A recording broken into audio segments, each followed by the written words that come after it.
Pascal, raconte-nous ta vie. Regarde, Mireille c'est vraiment Dumas. ce qui est marqué. Alors, ouais, bonjour. Enchanté. Donc là, on On veut est tout sur savoir. France 3, le divan. Alors, je t'avais préparé un titre, hein. J'avais mis la jeunesse de Microids Records. Ah, ouais, d'accord. Ça, c'est après. Après, juste après. Après, j'ai mis un autre titre. Là, en fait, tu vois, nous, les gens normal. qui nous regardent, hein, ils sont là, ils seront d'accord avec moi dans le chat. C'est pas des lumières, tu vois. Donc là, tu parles de jeunesse. Moi, j'ai mis Microids Records, c'est quoi? Tu vois, Ouais. les choses simples. Les gars, me tuez pas dans le chat, je rigole. Mais Pascal, on veut savoir qui tu es, parce que c'est vrai que tu es apparu dans des lives, etc. On sait que tu es le représentant de Microids Records, mais on veut Pas que. savoir, pas que. Et je suis pas tout seul chez Microids Records, au contraire. Mais si, tu es tout seul. Mais arrête. non.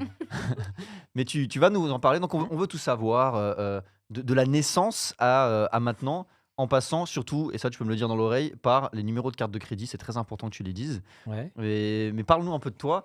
Plus sérieusement, comment est-ce que tu as commencé? Est-ce que déjà, de base, tu savais que tu allais faire ça quand tu faisais tes études, ou c'est quelque chose qui t'est tombé dessus plus tard? Alors, l'animation, en fait, j'ai aimé le Japon depuis très longtemps. On a tous eu, voilà, moi je suis né juste avant les années 80, donc j'ai pris de plein fouet des vieilles émissions. Et voilà, j'avais fait Pierre Tchernia, on dirait, tu vois, les amis de la télévision, tu vois, les enfants de la télé. Avec Récréa 2, avec voilà, le Club d'eau, on a eu de la chance, on a récupéré plein d'épisodes, plein de dessins animés. On savait pas que c'était japonais. Enfin, à l'époque, je pense qu'on ne le voyait pas trop. Récréa 2, pour ceux qui ne savent pas, c'est France 2, mais à l'époque, c'est ça? Exact. Ouais. Récréa 2, c'est avant le Club Dorothée. C'est là où était Dorothée. C'était une émission sur Antenne 2, Ok, Antenne 2 avant que ça devienne France 2. ouais. Et sur Antenne 2, il y avait Récréa 2. Et c'est là où on a eu voilà, les premiers dessins animés de Lady Oscar, d'Albator, enfin les premiers dessins animés japonais, avec le Goldorak, justement. Et voilà, bon, je suis un enfant de la télé, donc je regardais beaucoup Ouais. ça.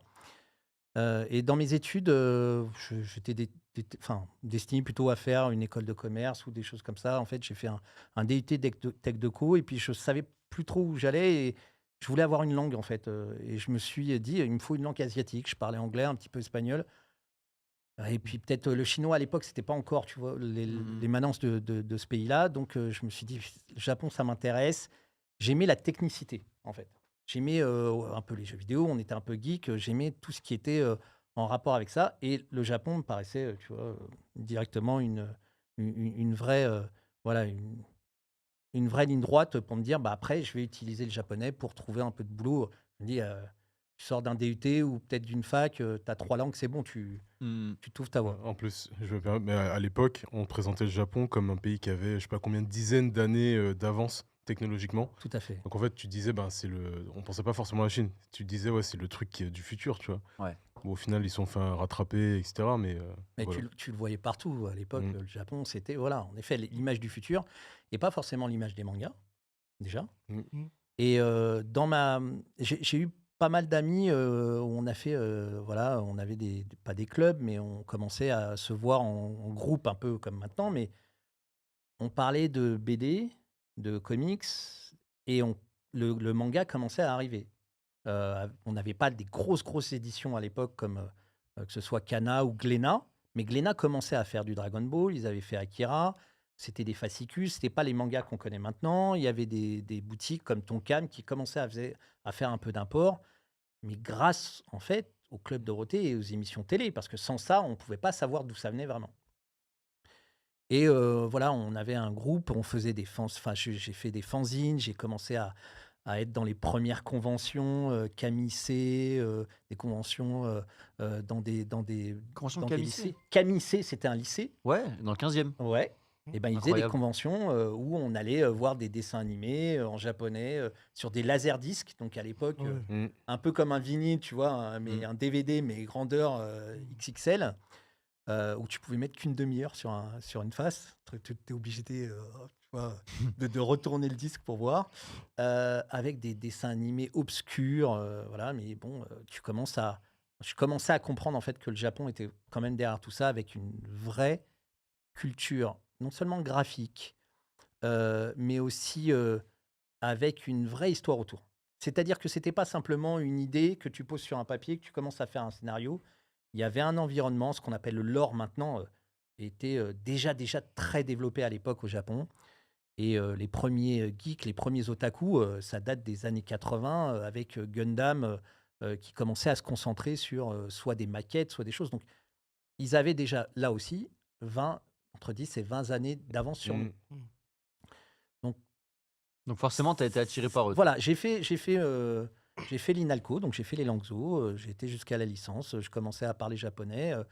Et puis, voilà, dans la vie, tu trouves pas forcément les opportunités. J'ai été bosser, j'ai fait une boîte où j'ai fait de la vidéo, tu vois, du montage et des trucs comme ça. Et donc, Donc quand toi, tu faisais du montage je à faisais l'époque? du montage Ok. vidéo, je faisais du Real Media et du Windows Media, donc les premiers Mhm. encodages à l'époque. Je faisais voilà, des trucs financiers où on filmait des gars et puis on mettait un PowerPoint et puis on animait le PowerPoint avec la vidéo à côté. À l'époque, c'était pas du Ouais, WYSIWYG ou ouais. des trucs, hein. Tu rentrais dans le code et fallait y aller. Et j'étais, voilà, j'ai eu une opportunité et puis c'était pas du tout mes études, mais j'ai fait ça. Et à un moment, bah, la boîte s'est fait racheter par des Anglais, puis des Américains, et puis voilà, on est tombé sur autre chose. Et j'ai un pote que je connaissais depuis très longtemps qui avait une boîte qui s'appelait Daipen et qui avait un petit truc qui commençait sur Internet qui s'appelait Discount Manga. Ok. Et à côté, il avait une boîte d'édition qui s'appelait Asuka. Et donc, Raphaël Penn, c'était un de mes amis qui m'a dit, bah voilà, si tu fais rien en ce moment, viens, au moins pour l'alimentaire, tu viens m'aider et tout. Donc, j'ai remonté un peu le site web, enfin pas le site web était bien avancé, mais le site logistique, j'ai participé un peu à tout ça et j'ai remis en fait un pied dans l'animation. Mm. J'ai refait un Japan Expo. Japan Expo, j'y allais tout le temps, hein, à l'époque, hein. Ça s'appelait BD Expo, les premiers à Gare d'Austerlitz. Le rayon manga, c'était cette table.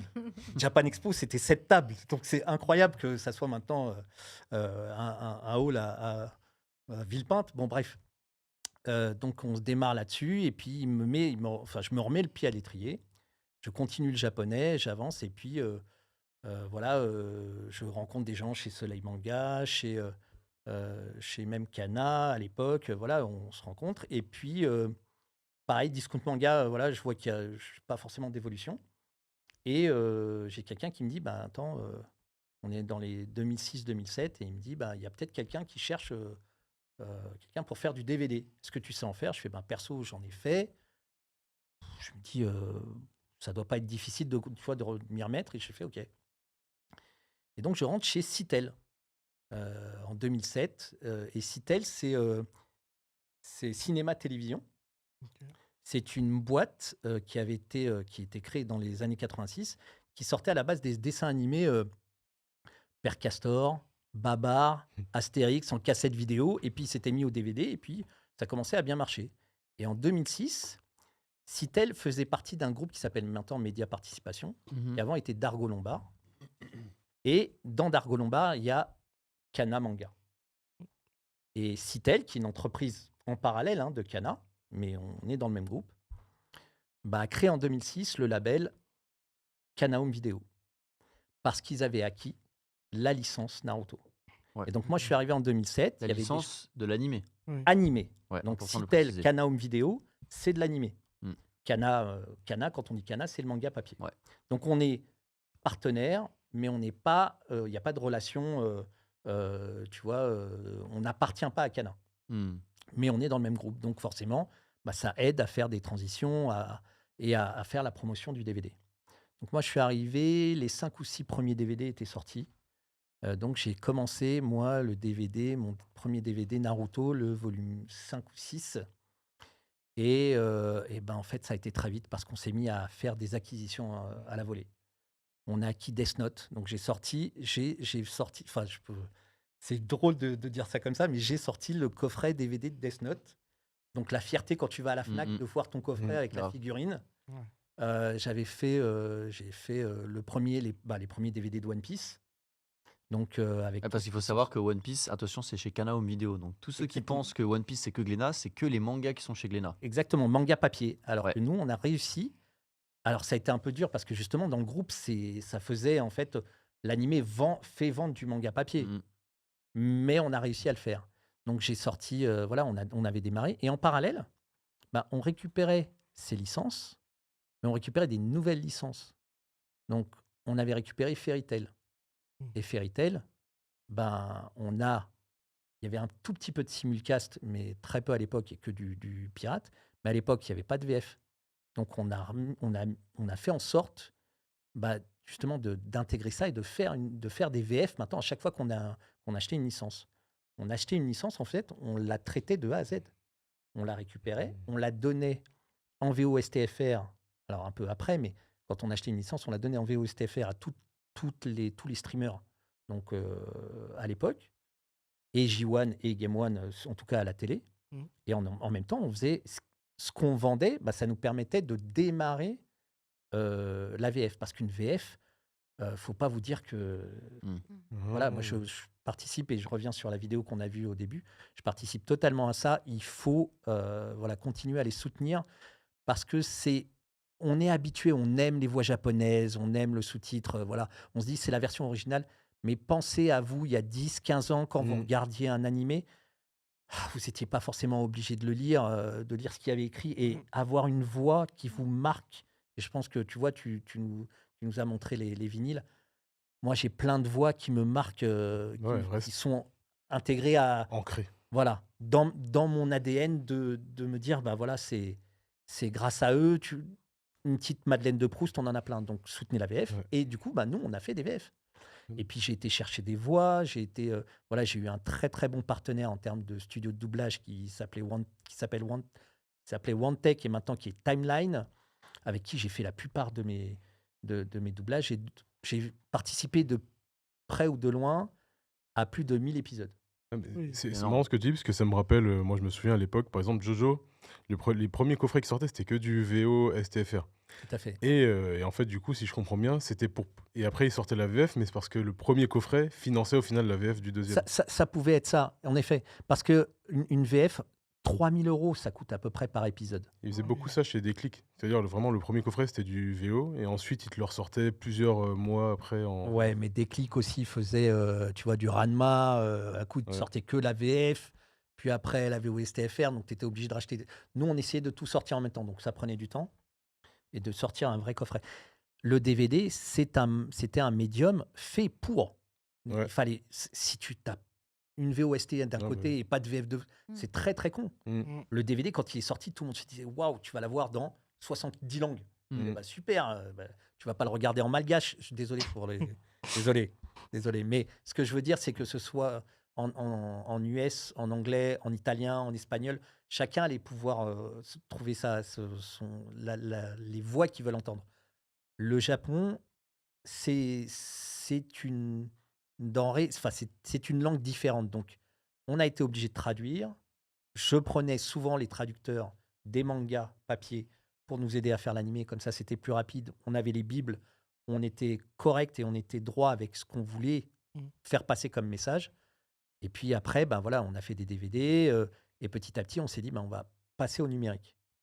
Donc, 2011-2012, on a réfléchi à une première entité qui s'appelait Genzai, qui était en fait un Crunchyroll, mais version français.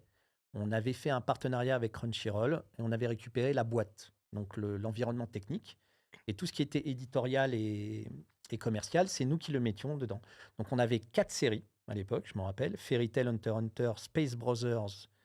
Il m'en manque une. Il m'en manque une, je sais plus. Bon, voilà, en tout cas la plupart, et Naruto. Et donc avec ces 4-là, on rivalisait avec Caseplay. Et Caseplay, on avait plein aussi. Et donc là, on faisait du vrai streaming. Donc c'est-à-dire que l'épisode arrivait, on le faisait traduire en une semaine, il fallait que ça soit une semaine. Et c'était super rapide, une semaine. Là, on est dans l'immédiateté, mais une semaine et on le mettait en ligne. Et des fois, on arrivait, voilà, de plus en plus, on a réduit le cours et on le mettait en ligne. Donc, on a fait Genzai et on s'est rapproché de Caseplay. Et en 2013, avec l'arrivée de J1, le groupe Média Participation a fait un super contrat avec J1 pour dire, ben voilà, on va mettre de l'animation japonaise. Et on a créé en parallèle ADN.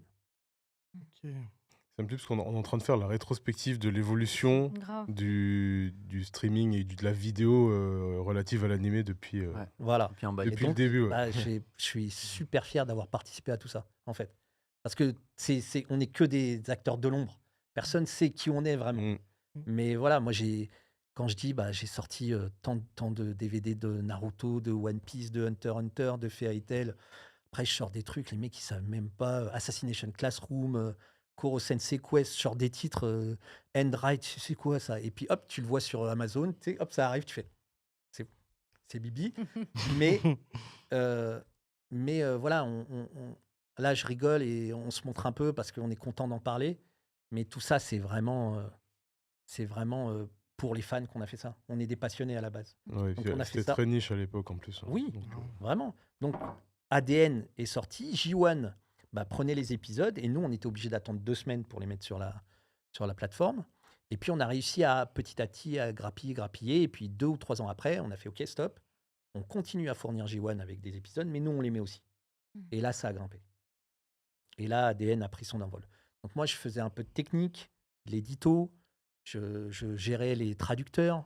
Donc, j'étais encore un peu technique. Je me remettais du côté technique et un peu moins marketing et produits. Donc, on continuait. J'aidais. Il y avait des super chefs de produits qui ont fait des produits sensationnels en DVD et avec des très belles éditions. il y a du vrai travail à l'époque, je me souviens. Je me souviens de mes premiers DVD Bleach. C'était dans une boîte en métal et tout, avec Ça, plein de c'est casé. goodies Et eux dedans. aussi, ils faisaient un super boulot. Ouais. La boîte métal était Ouais. incroyable. Et après, tu vois que tu es obligé quand même de te dire, tu as 500 épisodes, tu fais oh, merde. Ouais. Moi, j'arrive, je dis, on a fait 17 coffrets de Naruto, 40 coffrets de Shippuden. Punaise. 40 coffrets Mm. DVD de Shippuden. Tu m'étonnes que les mecs, ils pouvaient pas mettre 40 Ouais, balles. moi, j'arrivais plus à suivre. Hein. Tu peux pas. C'était trop cher à l'époque. Enfin, Mais- en plus, on était petits, donc Oui, tu peux c'est pas. galère. T'en as un de temps en temps. T'as un Noël, un anniversaire, tu vois, hop, c'est ça. tu prends. Mais il faut bien se dire que, ça coûtait cher d'avoir une VF. Donc, tu vois, 3 000 € par épisode. Multiplie ça par 328 épisodes les- de Fairy Tail. Les hors-séries de Naruto, là, ils ont coûté bien cher. Voilà. J'ai 328 épisodes de Fairy Tail, j'arrive au bout, je me dis, ah, ça y est, c'est fini. Tu vois, tu te dis, oh, parce que tu vois, tu budgètes, tu te dis comment Mhm. tu vas faire pour. Voilà. Et donc, on essaie de le vendre et on le vendait. C'était pas super cher, en tout cas, à la télé. Ça se revendait. Enfin, c'est pas là-dessus qu'on misait. Et on continue sur la partie budgétaire. Un épisode, en fait, un coffret DVD, ça mettait 4-5 ans à être rentabilisé. Ah ouais. D'accord. À l'époque, on avait des contrats sur 7 ans. Donc, il y avait des trucs, ok, super, tu pouvais continuer à les faire. Mais sur 7 ans, il y a par exemple, One Piece qui nous a coûté très très cher à l'époque, était rentable au bout de 4 ans Ok. sur les premiers. Mais en plus, ça continuait. One Piece, on est à 1000 épisodes, on continue à en acheter. Hein. Ça s'achète par épisode? Ça s'achète par salve d'épisodes. Ok. Du genre 100 d'un coup, les 100 prochains. Là, Les- maintenant, un peu moins parce que tu rattrapes. Mais au début, c'était plutôt, tu vois, en effet, des gros pavés. On a acheté 143 épisodes de One Piece Ah. d'un coup. Est-ce que c'est pour ça qu'il y avait une première VF sur One Piece avec un certain doublage et ensuite il y a eu une autre VF qui a été faite Bah, et que pendant un moment sur une chaîne télé on avait toujours que les mêmes épisodes. mais après, ça, Ça c'est devait être un package. Toei Animation. On a de la chance déjà d'avoir Toei Animation en France. Eux ont réussi.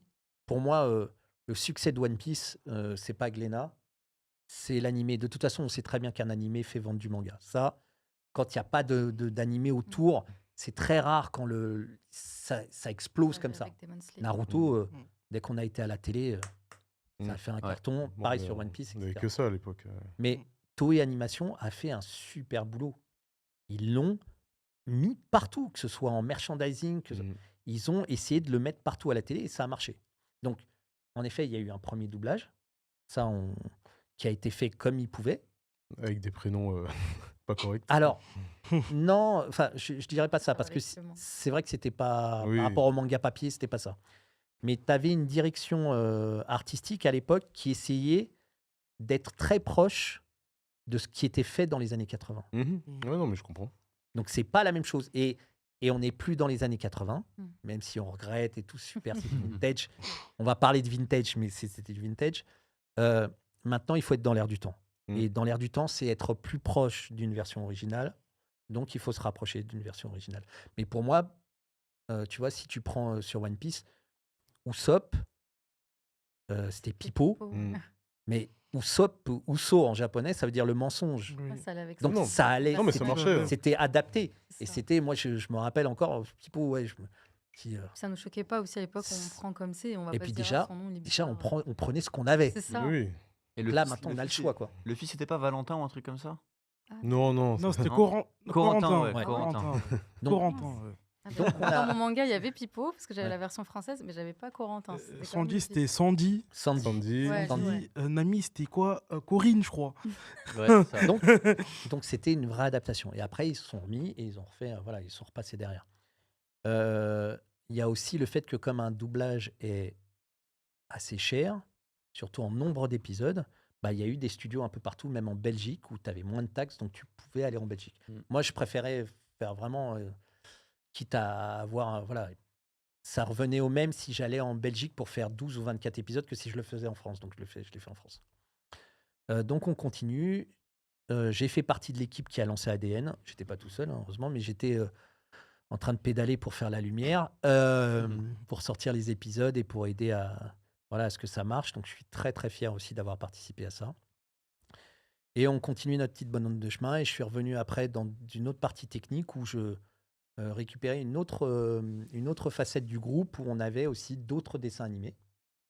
Et là, j'étais chez Mediatoon Distribution qui continue à faire partie du groupe Média Participation. Et dans Mediatoon, bah, on avait du Garfield, on avait d'autres dessins animés pour enfants. Et puis, on les distribuait un peu partout dans le monde. Tu peux expliquer pour les gens, Mediatoon, c'est un détenteur de droits, ça achète des droits au Japon? Qu'est-ce que c'est? Non, Mediatoon, en fait, c'est une entité qui a un studio. Mhm. Donc, on a les anciens studios Ellipse Anime qui font Mediatoon, et c'est ceux qui ont fait donc Garfield en 3D, Mhm. qui s'occupent aussi de faire Mediatoon Distribution, de les vendre aux télés du monde entier. Donc, ça peut acheter des droits, mais ça peut aussi les vendre. Ouais. Et ça peut, en fait, c'est une entité audiovisuelle en tant que telle. Parce qu'il y a Mediatoon Licensing aussi. Mediatoon Et eux, Licensing. c'est pas que l'audiovisuel, je C'est- crois. Non, Mediatoon Licensing, c'est du merchandising. Ouais, c'est ça. Donc, ils vont acquérir des droits, vont être, si tu veux, ils vont pouvoir licencier, ils vont être mandatés par les Japonais. Donc, exemple Naruto. Mm. Naruto est une licence qui est morcelée. On parlera après des licences, comment elles sont morcelées. Naruto, en fait, a été vendu un peu partout dans le monde. Et ceux qui s'occupent de la zone France ou la zone Europe, c'est Mediatoon. Mm. Et Mediatoon, en fait, licensing, récupère la licence et la propose, ou bien quelqu'un vient la chercher. Et dans ces cas-là, on dit, j'ai envie de faire un sac à dos, j'ai envie de faire, je sais pas moi, Des des stickers pour carte lunettes, des de carte de stickers, crédit. voilà, plein de choses. Donc, et c'est le merchandising, ce n'est pas du manga papier. Mm. C'est une licence, ce ne sont que des licences animées. Il faut bien remettre ça. Quand vous voyez alors, à part les t-shirts, et là, ça va être un truc différent. On parlait tout à l'heure de Célio et de tous les t-shirts. Ça, c'est autre chose. Mais certains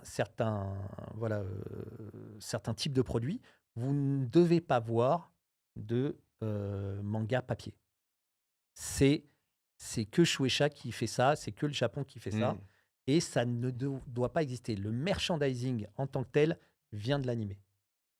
C'est tout. C'est des consortiums qui font ça entre eux. Ça fait sens. C'est pour ça que quand on était au Japon, on cherchait des trucs Sakamoto Days, par exemple. On trouvait rien. Rien. On trouvait rien. Il y avait vite fait des petits porte-clés, mais c'était une galère. Et jusqu'à maintenant, Chris, il cherche encore. Mais en fait, comme il n'y a pas d'animé, forcément, C'est ça. on trouve rien. Ok. Tu peux acheter des planches, tu peux acheter des choses. Oui, Mais quand c'est il y en a. dans un jump shop. Mm. Oui, voilà. Et jump, Exactement. là, va te sortir quelque chose. Mais ça n'existe pas en dehors du Japon, ou très peu. Je pense que ça peut le faire. Donc, si vous voyez des produits avec du manga papier, sachez que c'est quasiment impossible. voilà, c'est pas du vrai. Mm. Donc, je continue, je faisais de la technique et tout. Et puis, j'ai eu une opportunité de bouger dans le jeu vidéo. Et je me suis dit, ça peut être pas mal. J'ai fait le tour, j'ai fait de l'animé, du DVD, du streaming. J'ai fait, voilà, pourquoi pas, quoi. Et il manquait une corde à mon arc. Et du coup, voilà, on est venu me chercher pour participer à quelques projets. Avec, j'ai été un chef de produit Donc, c'est-à-dire qu'on s'occupe du packaging, de la promotion et, euh, et d'autres éléments marketing pour des jeux vidéo. Je ne le programmais pas. Mm. Voilà, il y a des studios chez Microids qui font un jeu ou qui utilisent d'autres studios et, euh, et on va faire un produit et on va le vendre. Voilà. Ok. Donc, je vais participer à Marsupilami, Astérix et Obélix Slap Vemol, donc le jeu de fight. J'ai fait Joe and Mag, j'ai fait quelques petits trucs et puis j'ai démarré aussi Goldorak. Il y a Noob aussi, je crois. Noob aussi, mais j'ai pas participé à Noob, mais il était dedans. Ah, peut-être un petit peu, peut-être. Il s'est avéré que Citel était pas en très très bonne posture en termes de de gestion. Je parle pas au quotidien parce qu'on continue à sortir des DVD, etc. Mais voilà, il y avait un petit peu de latence chez Citel et Microids a récupéré Citel. Et donc, avec Citel, il y a du DVD. Alors, il y a des vinyles que j'avais démarré avant d'aller chez Microids. Et on fait aussi des puzzles. Donc, il y a plein de choses à faire en termes de merchandising. C'est-à-dire qu'on est passé de l'animation pure avec du DVD à faire un peu plus de merch. Et comme on l'a récupéré, j'étais un peu un dinosaure. Et ils se sont dit, ouais, tu sais comment le faire, vas-y. Je fais bon, ok, donc je m'y suis lancé et on a intégré Citel à une entité qui avait été créée qui s'appelait Microids Records, donc il y a 2-3 ans, fait par Frédéric Claquin, qui l'avait démarré. Et Microids Records était à la base créé pour éditer les musiques de jeux vidéo qu'on avait Oh. en numérique. Et du coup, avec le savoir-faire j'avais démarré avec aussi mes collègues de chez Citel, Alexandre Darmon et Maxime Gaillard, euh, et aussi Aurélien Martinez, donc toute la team qu'on avait créée, voilà, qui était vraiment, c'est comme des frères pour moi. On avait démarré voilà, pas mal de produits. Du coup, j'ai récupéré ça et on l'a intégré dans Microids Records et on a aussi, voilà, on a gardé le label Cana Music qu'on avait créé et qu'on a intégré dans Microids Records. Donc Microids a été créé quand exactement du coup? Alors Microids, non, ça date. C'est vieux, hein? Ça date. Mais c'était des déjà années 90. Microids Records ou c'était que Microids Microids? Records, oui, a été créé il y a 2020, 2021. Post-Covid, ok. Voilà.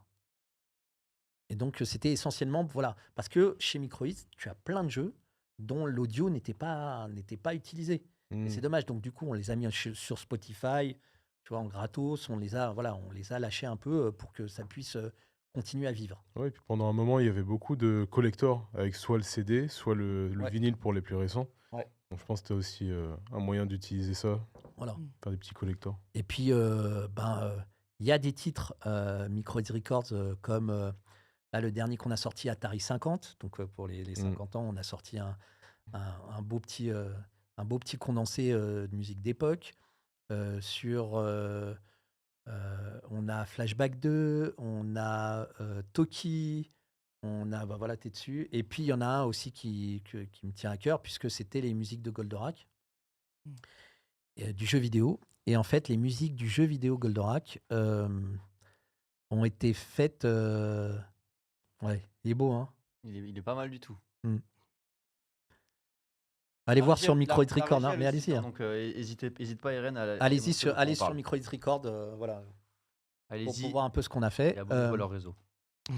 Et donc Goldorak, en fait, les musiques, on a mis un peu de temps quand même à les récupérer, et puis on va en parler après, je pense, un peu plus profondément dans la technique. Et c'est un de mes premiers vinyles en picture disc, où j'ai fait le point, en fait, sur le Ouais, sur je le sais pas Goldorak, et on le remettra, et puis j'ai peut-être une petite vidéo à l'entracte à vous montrer. Pour les novices, picture disc Une image inscrite sur le vinyle. sur le vinyle lui-même et pas Ouais. sur la cover. Non. Non, sur le Pas- disque pas- en lui-même. Je sais pas si Ah. peut-être on Ah, peut avoir c'est- retrouver des images sur C'est Google. pas sur mais, le rond central, genre, Là, ça entre prend guillemets. tout. ça prend Ça toute la prend galette. vraiment tout. Ouais. Ah, c'est Voilà. stylé ça. Donc, Et t'en as des vraiment beaux. De façon générale, maintenant, t'as des coloris différents. T'as beaucoup de coloris différents. T'as Ouais. des effets, etc. Mais t'en as où c'est vraiment des photos Et ça se faisait beaucoup à l'époque des Guns N' Roses, etc., où tu avais vraiment des photos Madonna. du groupe Mm. imprimées Madonna, bon, dessus. Mylène Farmer, là, dernièrement, elle fait des picture disques, mais et c'était essentiellement les grosses stars de pop qui faisaient Voilà, Michael des Jackson. vinyles en. Ouais, Mm. J'ai oublié le nom de la cover, c'est là où ça fait un peu Euh, enfant de Ouais, celui-là, il est beau. dessus. Je Et je vais- l'ai en- Bah, Michael Jackson, ouais, ils l'ont fait un peu, je crois, sur tous les titres. T'as Bad aussi, Ouais. où ça se voit. ouais, et donc un picture disque, voilà, où j'étais assez content. Et puis, ben, on fait du puzzle de dessins animés traditionnels et de manga. Donc, on a Mm. sorti Hunter x Hunter, Shaman King. On a même fait du vintage avec, avec un Olive et Tom, Waouh. image d'époque. On a réussi à trouver l'ayant droit qui a pu nous donner une belle image aussi à faire. Donc, Détective Conan, Assassination Classroom. Puis après, on en fait d'autres. On a fait du Black Sad, Mm. du Black et Mortimer. À chaque fois, on essaie de trouver une image un peu sympa à sortir en Mm. puzzle. Et le vinyle où on continue à sortir un peu des pépites. On essaye, en tout cas, de faire en sorte que bah, voilà, notre passion elle continue à avancer. Bon, ça, on en reparlera après, ouais, de comment ça fonctionne, etc. Mais du coup, toi, t'as toujours été chez Microids, en fait. T'es pas passé par Cana. Papier, jamais. J'ai pas fait. Et Cana Cana- Music se situe où Cana Music dans la temporalité? a été créé avant que je parte chez Mediatoon Distribution, Mhm. donc 2017-2018. Et on a démarré, en fait, le premier vinyle qu'on a fait, c'était, on voulait faire un coffret à l'époque quand on a sorti le film Stampede en Blu-ray. Mhm. On avait Blu-ray et DVD, on s'est dit on aimerait bien faire un coffret à part, tu vois, un truc qui jette un peu pour que les fans, tu vois, ils sachent voilà, ce qu'on peut faire avec. Et puis on s'est dit avec Alexandre Darmon à l'époque et Aurélien Martinez, on s'est dit on va sortir un vinyle. On fait, mais c'est obsolète un vinyle, on n'avait pas des trucs. On fait, non, 2017, moi j'avais déjà commencé à récupérer mes vieux vinyles, mais aussi des vinyles depuis longtemps où en fait il fallait ben, voilà, créer le besoin. C'est du market pur, je suis désolé, hein, c'est ce qui nous fait vivre aussi. Hein, et on a fait donc le premier vinyle de One Piece Stampede 2017-2018. Ouais, c'était déjà bien revenu à la mode, le vinyle, en à fait. 2017. Ouais. On Tout à était fait. sur une bonne lancée. Mais en animé, Non, en animé, il n'y avait rien. il n'y avait rien. Et on est l'un des premiers, en tout cas en France, on a sorti le premier vinyle d'animé de One Piece, qui n'était pas un port, hein, qui était vraiment fait par les Français. Et on avait aussi, pareil, Naruto, on a fait en sorte que c'était une licence à nous, donc on a préparé aussi ça. Ouais, ça semblait logique. Merci de m'avoir accueilli. Beaucoup de choses alors. Donc, Énormément de choses. Mais donc j'ai beaucoup de cordes à mon arc, j'ai fait de l'acquisition. On est Pas parti à au- revenir, regarde, t'es en train de on a- disparaître de l'écran. Pardon, je suis parti au Japon Encore plein de plus, fois. regarde, là, t'es plus dedans là. non, de Attends, l'autre l'autre côté, côté, l'autre faut que côté. tu colles, faut Côté que tu gauche, colles. faut que tu me copies. Rapproche-toi de l'écran. Voilà. Voilà, parfait. Hop là. T'inquiète pas, il est gentil. J'espère. Je bouge pas depuis tout à l'heure. Donc j'ai fait aussi de l'acquisition, d'aller chercher moi-même les licences pour les animés et tout, etc. Et j'ai deux choses. Alors, j'ai quand même un petit top où je suis très heureux d'avoir ramené No Game No Life en France, parce que ça, je l'ai récupéré in extremis, personne ne le voulait et je l'ai sorti. Et j'ai un top flop aussi. Je m'étais battu pour récupérer une série de Ken le Survivant en 3D. Waouh. Oh. Ouais. Et c'était un Soten no Ken. C'était Soten no Ken, donc un des prémices de Ken le Survivant. J'y croyais à mort et ça s'est planté, mais d'une force. Voilà, c'est mon boulet. Mais voilà, je partage avec vous mes tops et mes flops. Bah justement, transition parfaite. Là, tu les as partagés ou pas? Parce que désolé, j'étais absent pendant 2 secondes. Non, vas-y. J'ai 3 questions et après on peut passer à la séquence Allez, d'après. vas-y. C'est quoi la chose que tu as pu faire chez Microids Records ou que Microids Records a fait de manière générale dont tu es le plus fier? Vraiment la plus belle réussite qu'il y a pu avoir globalement. Depuis 3 ans, vraiment que ce soit des puzzles, essayer de remettre le DVD, voilà, continuer un peu le DVD pour tous les fans qui continuent à les collectionner. Je pense que c'est le vinyle et Et merci. quel vinyle, voilà, quel vinyle. Non, mais je suis très très fier d'avoir récupéré Dragon Ball Z Mhm. et les Chevaliers du Zodiaque. Voilà. Non, c'est l'autre. Le Ah, blanc. c'est juste.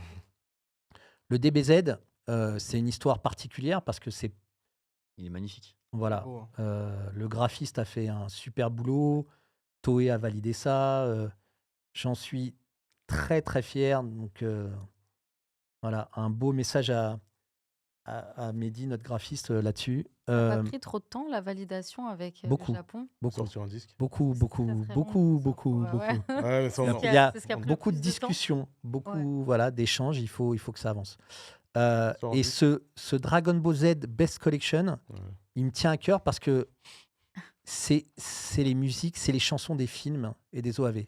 Donc Oh. c'est quelque chose de Mm. très rare d'avoir tout d'un coup. Mm. Et malgré tout, on a les génériques, les 3 génériques, Chala et Chala, on Les a, classiques, quoi. voilà, on a les classiques quand même Freddy, dessus. Et c'est une boule de cristal, hein. Ouais. Couleur parfaite. wow. Magnifique. Voilà. Et donc, Et- c'est ce que tu disais tout à l'heure où on imprime directement sur le. Non, ça c'est la couleur spéciale. Ça, c'est juste une couleur C'est sur ça le disque. Ça c'est le label. Ok. Donc, c'est l'étiquette que tu colles. Non, non. C'est-à-dire qu'au début, en effet, je voulais faire en sorte que la boule, elle soit sur le vinyle. Ah, Ça aurait ça aurait été été en entier. vraiment En incroyable. entier. Alors, il y a plusieurs choses qu'il faut prendre en compte. Les musiques sur un picture disc, en fait, le son d'un picture disc a une technicité différente. Parce qu'on met de la peinture, on met des choses, Ouais. donc il faut que il Mm. faut aller chercher une gravure plus compliquée. Alors que ça, c'est des chansons, il faut que ça pète. Si tu as un trou de son, si un truc, voilà. Hmm. Par rapport à une BGM, c'est différent. Mm. Et donc, on a préféré voilà, être au plus simple et au plus cool. Et donc, mon top, ouais, c'est vraiment Couleur comme celui-là. ça. Ouais, c'est. Et il est sorti il y a pas longtemps, il est sorti il y a quoi, 2 mois, un truc comme ça? Ouais. Bon, je C'est le vrai. rangerai après, t'inquiète. Hop. Il a mis la pochette dans le mauvais truc. Quoi. Ouais, ouais. Ah ouais. Et Kevin, il va abîmer mes Mais faut disques. pas, faut pas. Qu'est-ce que j'ai fait? Donc, ouais, et puis les Chevaliers du Zodiaque aussi. Parce que les Chevaliers du Zodiaque, c'est une série de chœurs et les musiques sont Qui est en 2 parties. incroyables. Incroyables. D'ailleurs, je fais une petite parenthèse, mais au niveau de Chevalier du Zodiac, est-ce que c'était une volonté de le sortir en deux fois? Plusieurs même. Ah, il y aura plus que 2? Ouais. Ah, ok, du coup, parce que je me disais, ça aurait pu tenir au final un seul packaging, peut-être Ouais. en 2 parties, mais s'il y a plus que 2 parties, en effet. Ouais. En fait, je suis peut-être un puriste, mais je respecte le choix des Japonais. Au niveau des CD, ce qu'ils avaient fait sur Au les niveau CD. des CD, des vinyles, Mhm. parce que les vinyles sont sortis à l'époque. Ok. Ah ouais? Moi, j'ai vu passer que des 45 tours. Tu as les 45 tours des Ouais. génériques, mais les vinyles sont sortis à l'époque. Ok. Et ça coûte une blinde au Japon. Ah oui, oui, je les ai vus. C'est voilà. Et moi, du coup, le Saint Seiya, quand tu écoutes une musique de Saint Seiya, c'est symphonique, ça t'emmène, tu voyages. Et puis quand tu revenez sur les films, que ce soit les films ou pas la série en elle-même, elle est un peu longue, mais c'est toujours les mythes. Les mythes, c'est toujours un bon animé. Ça fait Mhm. toujours une bonne histoire. Ouais, bah oui. On part dedans, on peut rester accroché. Voilà, c'est un bon truc. Et la musique, elle aide en fait. Mm. Et moi, ce qui me fait kiffer sur ceux-là, c'est qu'en les écoutant, j'ai des souvenirs d'enfance qui reviennent. Quand je regardais les épisodes, etc. à l'époque, j'ai des petites images qui reviennent à tout en tête. Et c'est pour ça que j'aime bien les vinyles de l'animé, en fait. Ça, c'est des Madeleines de Proust. Et puis, il y en a. Alors, on va continuer, mais le dernier en date, celui aussi où je suis content, c'est le Lupin Zéro. Hop. Oh. Parce que c'est une petite série. C'est 6 épisodes qui, je pense, auraient dû être un film. C'est la genèse de Lupin. Bon, pour ceux qui connaissent Edgar de la Cambriole, Lupin, c'est un monument de l'animé au Japon. Et voilà, Edgar de la Cambriole. Et limite encore plus en Italie. Oui, Ah oui. Les En Italiens Italie, adorent. ouais. Donc, chez nous, c'était ça, Edgar, avec le générique français. Et au Japon, faut savoir qu'ils ont énormément de vinyles de Yuji Ono qui reprennent les musiques d'Edgar, qui sont assez pas répétitives, mais c'est un peu toujours le même truc. En fonction des Ouais, saisons, oui, en fait, ça mais change c'est légèrement. des thèmes. En effet, Voilà. c'est un thème qui est pris et qui est voilà, dérivé sous plein de formes, du ska, du jazz. Mm. C'est très jazzy. Et moi, je suis très content voilà, de Lupin parce que c'est une petite série sympa et Et la musique, elle peut s'écouter sans forcément avoir envie. Tu vois, tu peux te retrouver dans un jazz club avec un petit truc. Tu te mets une petite, voilà, tu te mets une petite ambiance et ça passe très bien. C'est aussi, et voilà, ça peut faire peut-être ta transition, mais un vinyle, c'est un moment en Mm. fait. Un vinyle, c'est tu te poses, tu as 20 minutes devant toi parce que c'est une phase, donc tu poses un peu de temps, tu peux faire autre chose. C'est pas un truc que tu mets dans ton casque et tu fais ton ménage et Mm. tu vis ta musique. Mm. Tu vis ta musique, mais différemment sur une autre temporalité. Et un vinyle, ça, voilà, tu regardes l'objet, t'en profites. euh, tu l'affiches parce qu'il y en a qui le mettent au mur. Ouais. C'est quand on réussit des belles images. Et c'est un objet que je trouve voilà, encore magnifique et je suis très content qu'il refasse surface. Il y a petite info, 50% sur l'étude, 50% des gens qui achètent les vinyles n'ont pas de platine disque pour les écouter. C'est de la déco. C'est de la Et déco. ouais. Intéressant ça. Et des collectionneurs, hein. Et des collectionneurs. Et de la collection. Non, j'avoue, des fois, le même vinyle, je le prends 3-4 fois selon les couvertures, Pareil. etc. Pareil, Donc, on oui. est victime ou on Si n'est ça pas. prend, si c'est rentré dans le chiffre, c'est normal.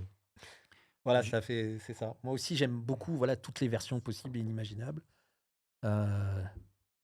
Il y a des vinyles que j'ai voilà, en 2-3 exemplaires parce qu'il y en a qui est bleu. Parce que le Bleach, je crois que je l'ai en 3 ou 4 fois. C'est Naruto que vous avez édité en plusieurs couleurs aussi, je crois. Alors Naruto, Quatre, en cinq. fait, comme on a fait des petites séries, Mm.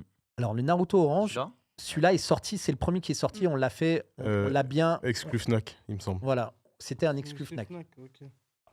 En même temps, il y avait le Sasuke, je crois, à 300 Alors, exemplaires. Sasuke a été fait pour En 9e art. voilà, c'était une exclu web, 9e store, donc c'était une boutique en ligne du groupe de C'est chez fait nous. Ça n'existe plus. 9e store, non, elle existe Ah encore. oui, ok. Mais eux, ils font beaucoup de merchandising, Ouais. des lithographies, Mhm. et on en a fait 300, et ça a fait sauter Ouais. leur site.